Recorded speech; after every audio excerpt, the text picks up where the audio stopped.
Everybody hates you. Everybody wishes that you were dead. 'Cause Peter, you suck. Peter, you suck.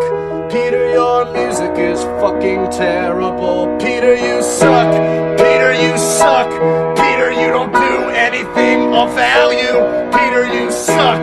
Write some music, but instead you sit and write these bullshit songs. It's so self-loathing. Go see a psychiatrist. I hate the psychiatrist. Well, go see one anyway. I don't like the psychiatrist. You need to go see one. See a psychiatrist. I'm not going.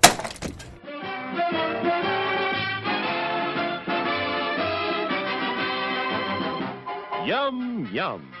It's time for a tasty and refreshing snack. David Crane's Amazing Movie Time!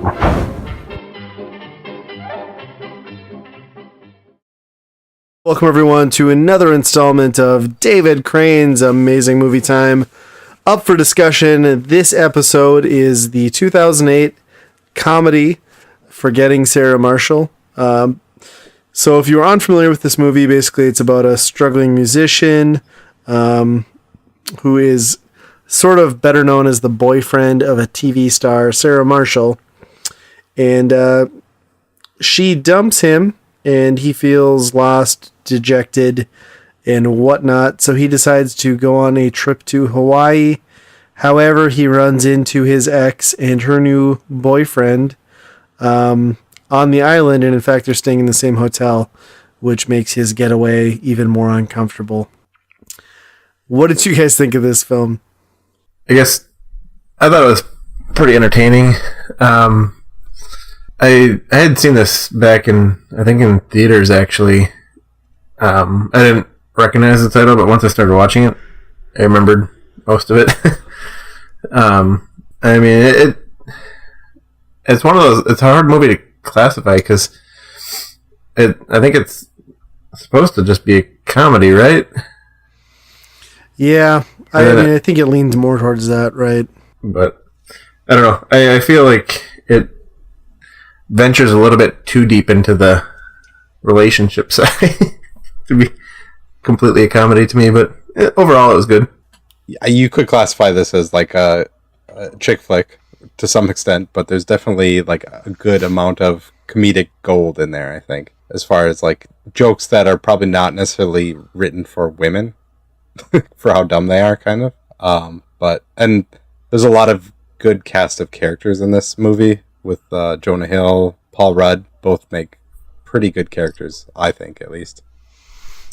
But then I think you run into the beginning of one of the most disgusting comedic actors over the next like 5 to 6 year run from this film, and that's Russell Brand, who I find not funny.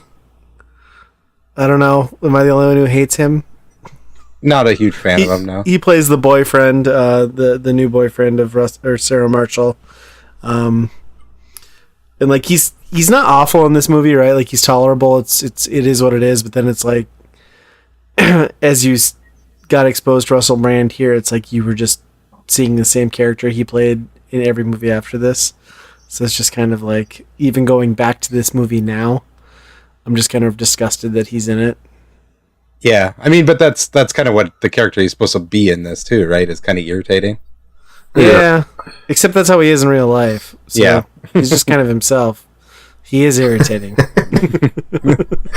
I genuinely dislike him as a person because he's playing himself in this movie. I can't even think of anything else he's in, to be honest. Well, he was in the direct sequel to this, because doesn't he play like Aldous Snow, and he's a musician, so the direct spin-off of this was Get Him to the Greek, which also had Jonah Hill. As a different character. He plays the same character. But yeah, Jonah Hill is a different character, but Russell Brand is the same character. Yeah. Yeah, okay. And then he was in an Adam Sandler movie, Bedtime Stories. He was in a bunch of other shit that just progressively got worse, but... Yeah, he's not. I knew when I seen him in this. I was like, I seen him in something else too, but I couldn't remember what it was. But Get Him to the Greek or whatever, because he's the same character. Yeah. And I kind of agree with you guys. Like, I think this movie could have been streamlined quite a bit more. I mean, it's a 2-hour runtime. It is funny, but yeah, there are parts that are just like drawn out and feel like they could have been trimmed down. But I will say, like, the actors in this movie do a pretty good job of like portraying like just the uncomfortableness and the awkwardness of being around your ex after you have like a horrible breakup. Like, that is like captured perfectly and like uncomfortably. So it's kind of funny. One of the funniest ones too is when he's crying on the top floor and she calls the front desk person. She's like, "We have complaints about some lady crying." He's like, "Oh yeah, it's above me."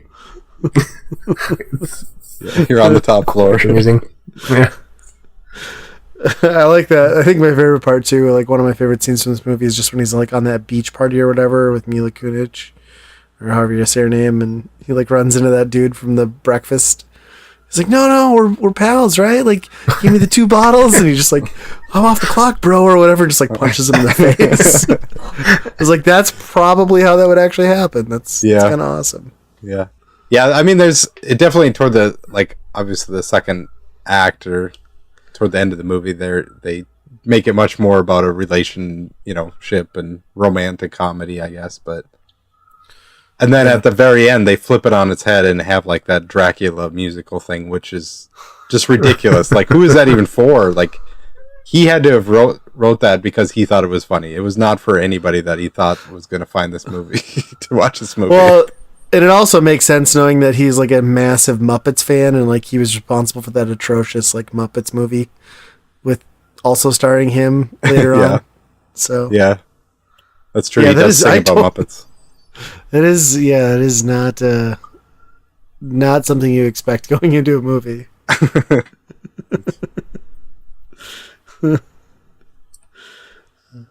Yeah. I don't know. I like it quite a bit.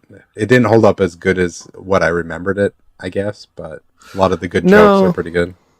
Yeah, I will say it's like one of those movies that like I could see it being somebody's like favorite like comedy, but it will always kind of hold up and still be like a worthwhile thing to watch, right? Like if it was on TV or I was bored and wanted to throw it on, like it's still worth a laugh. Like it's a good film. Yeah.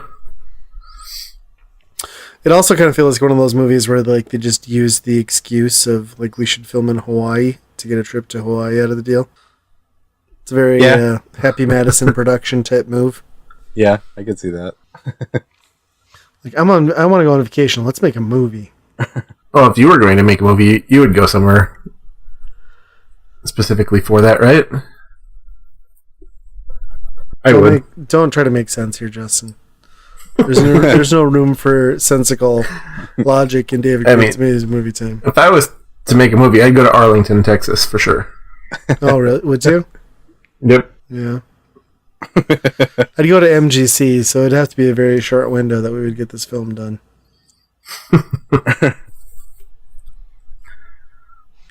Production budget, 3 days, Milwaukee. The smokehouse is our craft table. The whole thing is shot from the craft house. Like, you never make it to the convention. Yeah. It's about one man's struggle to put down smoked meats to get to the games that he loves.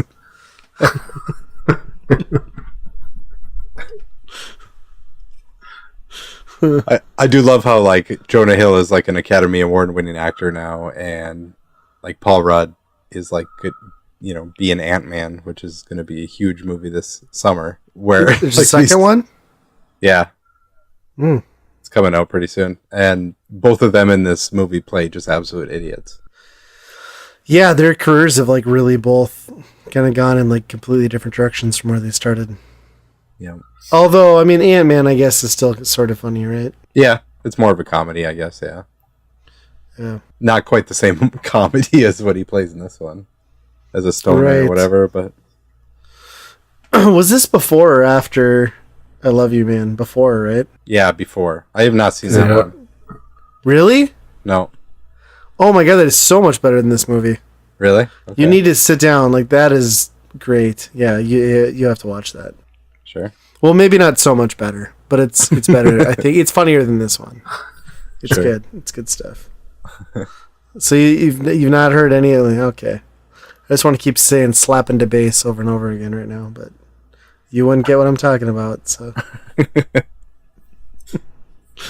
so what would you guys rate this one on the Blob scale? I'd probably go a 4 on it. Yeah, I think I'm right there with you. I like this movie. I like this movie. I liked it when I saw it. I've seen it a few times since. And yeah, it's a good flick. I'd go 4. It's not my favorite comedy, but it holds up. Yeah, I'm right at that too. 4 is right where this needs to be for me, I think, too. I do feel like it was definitely funnier the first time I saw it. Like a lot of the stuff that I knew was coming up, it was still funny, but not as funny. And a lot of the one-line jabs is what they had. I don't know. Yeah. Yeah, I kind of agree with that.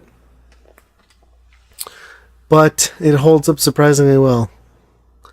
All right. So I think that will do it for this installment of David Crane's Amazing Movie Time. For all things Weekend Rental, go to weekendpodcast.com. And as always, be kind, rewind.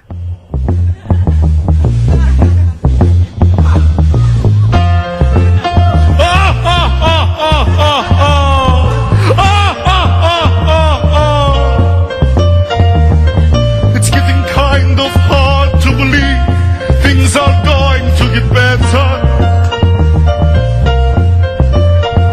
I've been drowning too long to believe that the tide's going to turn. And I've been living too hard to believe things are going to get easier now. I'm still trying to shake off the pain from the lessons I've learned.